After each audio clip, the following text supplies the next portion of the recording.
Ever get that, like, late night thought? You're scrolling through the news, and you're just kind of wondering, has the U.S. government ever actually, like, investigated UFOs? And if they did, what'd they find? Yeah, it's one of those questions, right? I bet everyone's thought about it at some point. Totally. And, well, seems like we're in luck. There's this new report out, hot off the presses, you could say, from the All-Domain Anomaly Resolution Office, Oh. AARO for short. Oh, wow. That's the office everyone's been buzzing about, right? The one that's supposed to be getting to the bottom of all this UAP stuff. Exactly. Think of this as your all-access pass, like behind the scenes into what the government's been up to. And I think what's really important for everyone listening is this isn't just, some random document someone found or like a fringe theory. This is a real official report right from the Department of Defense. Yeah, no tinfoil hats here. We're talking hard facts.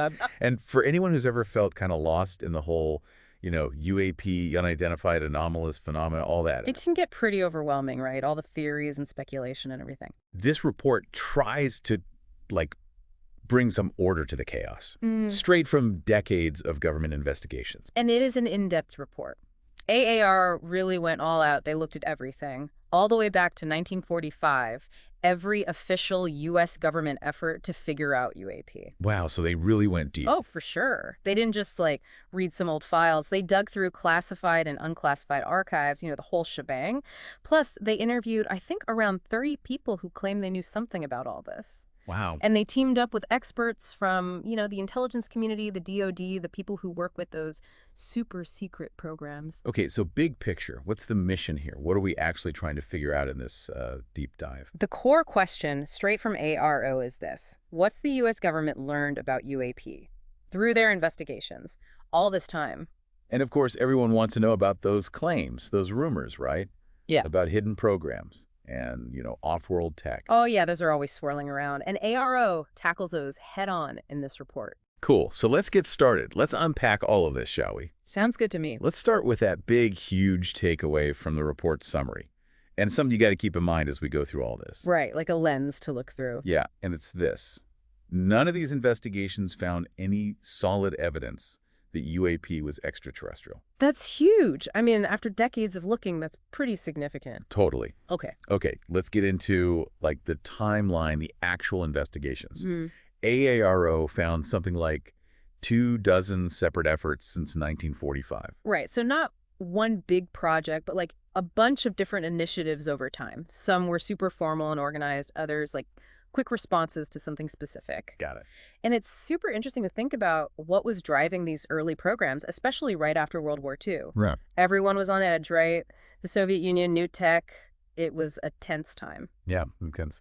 So these early investigations, they were all about national security. They were looking for any signs of, surprise attacks or secret weapons. That brings us to the first one, Project Saucer. Even AARO isn't totally sure when it started. Maybe 46, maybe 47, went until 48. But it's definitely tied to that Kenneth Arnold sighting, the one that really kicked off the whole flying saucer thing. Right, that one's iconic. And the big question is, what did Saucer find? Well, according to AARO, nothing extraterrestrial. Even with all that public hype, the government didn't find anything pointing to aliens. Interesting. Then we have Project Sign from 48 to 49. This is a step up from Saucer, more official, still all about those Cold War worries, Soviet weapons, maybe something from another planet. They looked at 243 sightings, a lot. Yeah, and if you're trying to understand, the overall story here, Sign's main finding is that there was no proof of a new weird aircraft. Most sightings, they said, were just misinterpretations, people seeing things, normal stuff. Makes sense. But there's this weird thing, the estimate of the situation report. Some say this suggested, internally, that some sightings were from other planets. But it was rejected.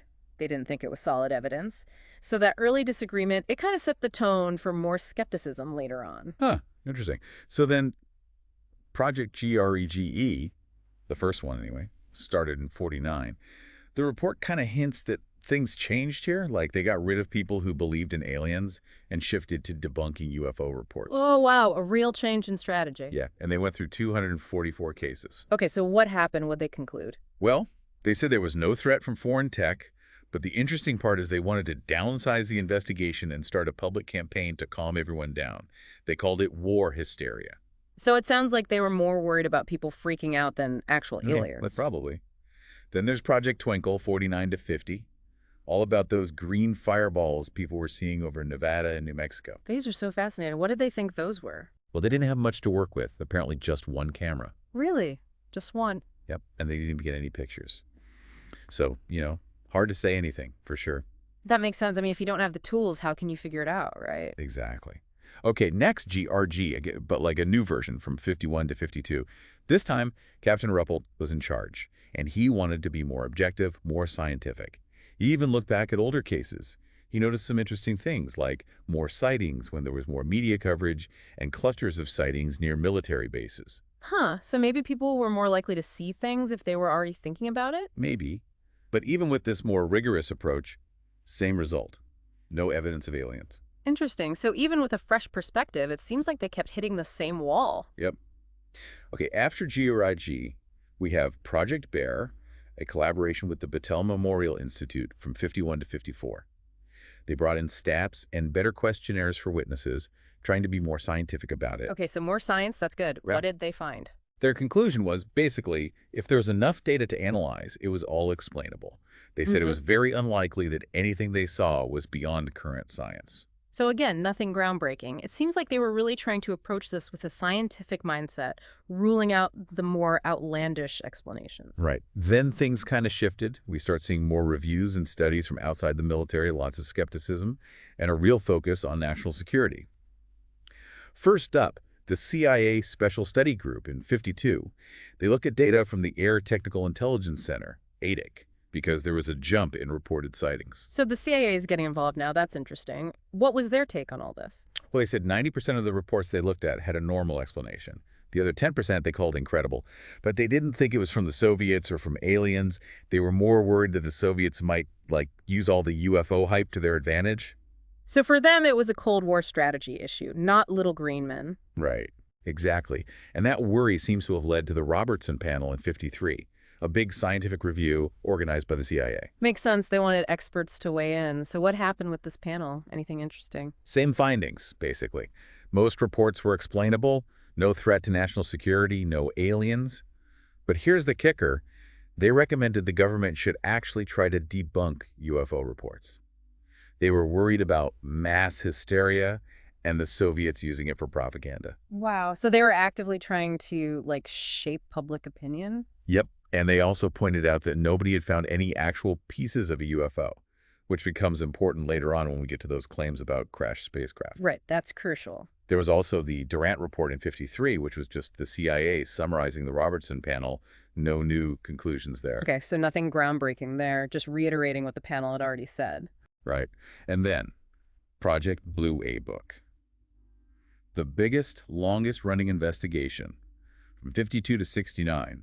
They looked at more than 12,000 sightings, categorized them as astronomical events, balloons, aircraft, stuff like that.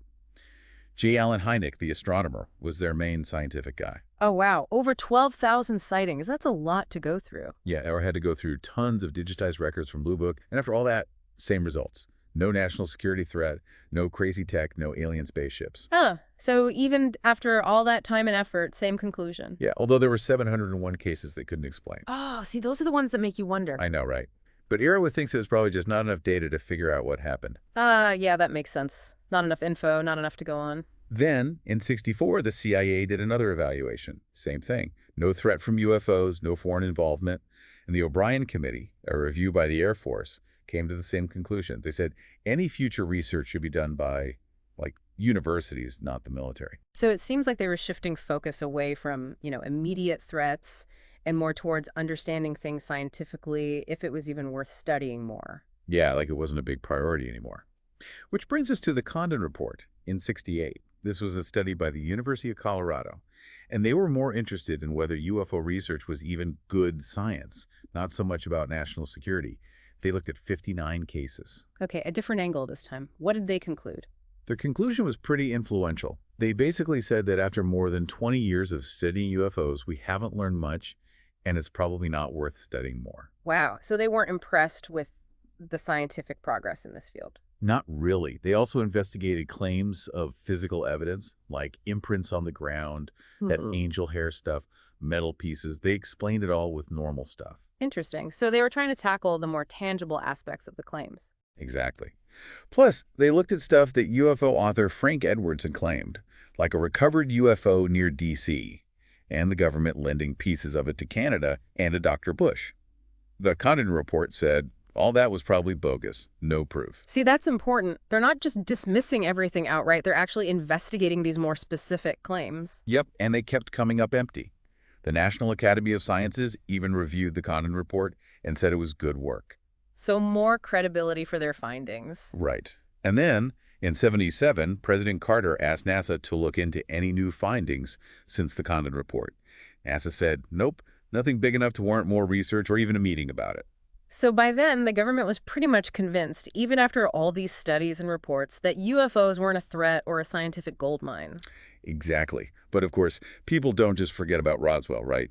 The AARO report also talks about all the investigations into that between '92 and 2001. Yeah, Roswell, that's the granddaddy of them all, right? What did they find? It all started with inquiries from some pretty big names. President Clinton, his chief of staff, John Podesta, Congressman Adam Schiff, the Government Accountability Office, GAO, even got involved, and the Air Force did some reports too. Wow, so they really wanted to get to the bottom of this. And the main finding was that the debris was probably from Project Mogul, Project Mogul, refresh my memory. a top-secret program using high-altitude balloons for surveillance. Oh, right. Those alien bodies people talked about. Turns out they were probably test dummies from balloon experiments. They also figured out that the stories got mixed up with some real plane crashes that happened at the Roswell Army Airfield Hospital around the same time. Ah, so a case of mistaken identity and a bit of, storytelling. Basically. And then we jump to more recent stuff after 2009. First, AAWSAP, the Advanced Aerospace Weapon System Applications Program, and its successor, AATIP, the Advanced Aerospace Threat Identification Program. These ran from '09 to '12, a DIA program with a $22 million budget. The DIA, that's the Defense Intelligence Agency. Yep. Their main goal was to check out foreign aerospace threats. A private contractor did most of the work. Okay, so this was all about keeping an eye on other countries and their tech. Yeah, but here's the thing. They also looked into UFOs, reviewed old Project Beale LOE book cases, even looked into alleged paranormal activity at the contractor's property in Utah. But the DIA didn't authorize any of that paranormal stuff. Hold on, paranormal activity, like ghosts and stuff. Apparently. Senator Harry Reid even tried to make ALWME a secret special access program, but it didn't happen. Then the contractor suggested having intellectual debates, assuming aliens are real, to try and influence public opinion. Whoa, okay, that's getting a little weird. Yeah, it raised some eyebrows. So what came of all this? Did they find anything? They wrote some papers about the science stuff, but they weren't peer-reviewed, and AARO says there wasn't much real UAP investigation beyond some reviews and interviews. Eventually, the DIA and the DoD shut it down. Probably for the best. It sounds like it was getting off track. Yeah. But then the supporters went and pitched a similar program called Kona BLUAE to the Department of Homeland Security. Oh, wow, so they weren't giving up. Nope. Then we have the UAPTF, the Unidentified Aerial Phenomena Task Force, run by the Navy from 2020 to 2021. Okay, back to a more, traditional approach. Yeah, they focused on improving UAP reporting, calibrating sensors, and they even figured out that some UAP were actually Chinese balloons. Ah, so good old-fashioned spy stuff. Pretty much. And this led to the preliminary assessment from the Office of the Director of National Intelligence, the ODNI, in 2021. They said there wasn't a lot of good data, that some UAP did weird things in the air, and there were probably different types of UAP out there. They also said it could be a safety and security issue and that we need better ways to analyze UAP data. Right, that was a big deal, right? That report. It was like the government saying, okay, we're taking this seriously now. Yep. After the UAPTF, there was AOIMSG, the Airborne Object Identification and Management Synchronization Group, and then AOIMXEC in 2021 and 2022. These were about getting everyone in the government on the same page about UAP, and it eventually led to AARO with an even bigger mission. There was also UAPIST, NASA's independent study from 22 to 23. They specifically said they weren't looking for aliens, they just wanted to use science and data to understand UAP. They even created a UAP research director at NASA. So NASA's bringing their scientific A game now. That's cool. Yeah, and that leads us to AARO itself, officially established in 22. They analyze data, respond to sightings, do scientific and technical assessments, and handle communication. So they're like the central hub for all things UAP. Pretty much. They even give quarterly reports to Congress. Their 2022 report included 510 UAP reports, some in restricted airspace. And what they find? Lay it on me. Most reports have a normal explanation and no sign of alien technology. But there's a small percentage that are weird, and they're still looking into those. Ah, the mystery continues. Right. The AARO report also looks at what other countries have been doing. UK, Canada, France, even Stanford University did some research. Okay, so an international perspective, what were their findings like? Pretty similar to the US. Mostly explainable stuff, no aliens. Although, the guy who ran Canada's Project Magnet personally believed in extraterrestrial contact. But that wasn't an official government thing. And there's a story about him getting a piece of a UFO from the U.S. Air Force, but nobody's confirmed that. So even globally, the consensus seems to be mostly explainable, no solid evidence of aliens. Exactly. So after all that, what have we learned? No U.S. government investigation has found any proof that UAP are alien. Most cases are explainable, and the ones that aren't probably just lack enough data. A lot of times people thought they had physical evidence, but it always turned out to be normal stuff. Right, like that metal sample they talked about earlier. Exactly. And the Robertson panel actually recommended debunking UFO reports to avoid panic and Soviet manipulation. And even though people always talk about the Air Force covering up alien tech, there's no evidence of that. They're usually focused on other things. Right, other priorities. Yep. And then there's that estimate of the situation from Project CGN. Interesting, but never verified. It's kind of like the first whisper of the alien theory, but it just didn't pan out. Exactly. Now, the report also talks about all those claims from people who say there are secret programs hiding and studying alien tech. Oh, yeah, that's the juicy stuff, right? What did they find out? AARO grouped the people they interviewed into 3 levels, depending on how much they claimed to know. And there were 2 main stories they heard. Okay, lay 'em on me. One, the main story, says the U.S. government and some companies have had alien tech since like 1964 or maybe even 1947 after Roswell, and they've been keeping it all hush-hush from Congress. Some people even said the government has like 12 alien spacecraft. Whoa, 12. That's a whole fleet. Right, and they heard some wild stuff. One person said there's a group with 12 alien craft. Another talked about a CIA partnership that ended in '89 because they wanted their alien stuff back. Someone else claimed there was alien material at a facility in 2009 and 2010, and a top CIA guy got involved. Wow, this is like a whole other level of conspiracy theory. Right, there was a former military officer who said he touched an alien craft back in '99 that was being kept secret outside of the government. Someone talked about a White House study on what would happen if we found aliens in Northern Virginia from 2004 to 2007. Another person said they overheard people talking about aliens during a materials test in the 90s. Aliens or like a unit with a funny nickname? Well, that's what AARO thinks. They think the aliens might have just been a testing team with a nickname. Makes sense. People misinterpret things all the time. Totally. Then there was a service member who supposedly saw special forces loading containers onto what looked like an alien spacecraft in 2009.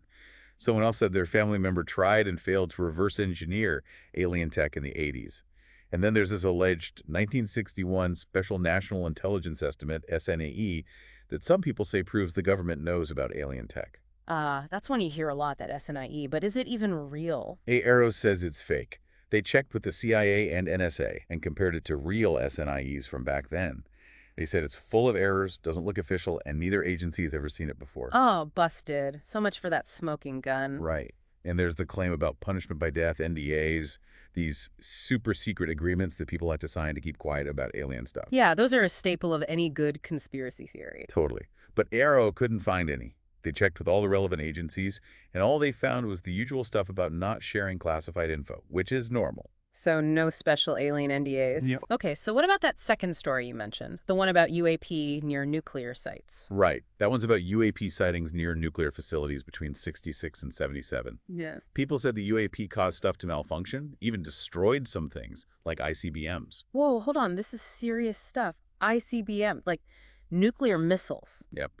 AARO talked to 5 former Air Force guys who said they saw UAP mess with ICBM control systems, cause power outages, and even one that supposedly blew up a dummy warhead in midair. Okay, that's terrifying. Yeah, AARO is still looking into it, trying to figure out if it was really UAP or something else. Well, let's hope they get to the bottom of that one. So after all this investigating, did AIR figure anything out? They debunked a lot of stuff, like Yep. that CIA guy who supposedly moved alien material. AARO interviewed him, and he denied everything, signed a statement and everything. The person who supposedly stopped him also denied it. So another dead end. Yep. Then there's that UAP with weird movements. Turns out it was probably just a classified aircraft being tested. They matched the time and place of the sighting with a secret program and the UAP's movements with what that aircraft could do. Ah, makes sense. Secret tech can look pretty weird if you don't know what it is. Right. And then there's that claim about a White House study on revealing the truth about aliens. That one's pretty out there. Yeah, AARO found that a group in Northern Virginia did a study back then about what would happen if we announced aliens were real. But it wasn't a White House thing at all. They didn't know about it. So just some independent group thinking about the implications, not an official government initiative. Exactly. AARO also asked aerospace companies directly if they were hiding and reverse engineering alien tech. What did they say? They all denied it, on record. Okay, so no secret alien tech labs in the back rooms of Boeing or Lockheed. Nope. Then there's the piece of an alleged alien spacecraft. AARO got it from a private group and the Army and tested it. Turns out it's just a normal Earth alloy, mostly magnesium, zinc, and bismuth. Not very alien-y. Not at all. And about those nuclear facility sightings, they don't have much to go on. They're still investigating. But they did find that one sighting might have just been a U.S. missile test. Okay, so potentially another case of mistaken identity. Makes you wonder how many others there have been over the years. Right. AARO also looked into those specific government programs some people said were involved in capturing and reverse engineering UAP. Nobody they interviewed actually worked in those programs. They just heard things. So AARO thinks there were probably some misunderstandings. It's like a game of telephone, right? The story changes as it passes from person to person. Exactly. So what was the final verdict on these alleged programs? AARO says many of them are real, current, or former programs, but none of them have anything to do with alien tech. And all the legitimate ones have been reported to Congress, so no big cover-up. Well, that's good to know. At least there's some transparency there. Right. AARO took this whole thing seriously. They did secure interviews, worked with the people who control special access programs and compartmented access programs, made sure they could see all the relevant info, even talked to bigwigs in the aerospace industry. Sounds like they really did their due diligence. Yep. They found that one program, the Virtual Institute for Satellite Integration Training, was actually a private thing, nothing to do with the government, even though some people thought it was. Easy mistake to make, I guess. Right. And remember that Kona BLE proposal we talked about? The one from the ALS AASAP folks. The one to restart UAP and paranormal research. Yep. AARO found that the folks behind it assumed the government already had alien stuff because of what they believed happened in ASAPATIP. But DHS shut it down because it was basically based on nothing. So they were trying to start a whole program based on speculation and unproven claims. Exactly. They also found that one Intel program had been expanded to include UAP reverse engineering, even though there was no reason to do that. Congress was notified, and they shut down the program because it wasn't doing anything useful. Ah, so some internal bureaucracy, but at least it was corrected. Yep. And the last thing AARO looked at was the group of people who keep pushing the idea that the government is hiding alien tech. AARO didn't find any evidence to support that. They said most of these claims come from the same people who were involved in the AARO program and some private paranormal research stuff. They even named some of them in the report, but kept their names anonymous. And get this, some of them refused to be interviewed by AARO. Wow, so the people at the heart of this whole narrative didn't even want to talk to the people investigating it. Makes you wonder, right? So AARO thinks the whole UAP thing is probably just a mix of culture, politics, and technology. That's all connected, yeah. They found that a lot of sightings, especially early on, were probably just people seeing new technology they didn't understand. Especially back then, when all sorts of crazy aircraft were being developed, right? Yep. And the spikes in BLE book reports line up with when a lot of these new technologies are being tested. Even today, people are mistaking rocket launches and satellites for UAP. Right. The more advanced our tech gets, the more likely we are to see things in the sky we don't recognize. Exactly. The report even lists a bunch of programs that were probably behind a lot of the mistaken sightings. Yeah. The Manhattan Projects, the V-173 Flying Pancake, Project Mogul, the U-2 spy plane, the first spy satellites, the A-12 and SR-71 Blackbird, even the space shuttle. Wow, a lot of history there. And don't forget drones. Oh, right, of course. Drones are everywhere now. So as we wrap up here, the big takeaway is that the government hasn't found any proof of aliens or secret alien tech programs. Most UAP sightings have normal explanations, and a lot of the rest were probably just secret tech being tested. It's like Occam's razor, right? The simplest explanation is usually the best. Totally. But I gotta say, it's still kind of cool that some cases remain unexplained. It keeps that little spark of mystery alive, right? Oh, for sure.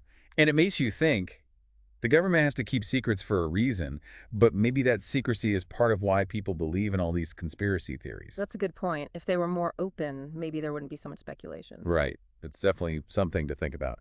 If you're interested in learning more, I'd recommend looking into the history of some of those aerospace programs we talked about. It's fascinating stuff, and it might make you see UAP reports in a whole new light. Yeah, understanding the history of technology can really change your perspective.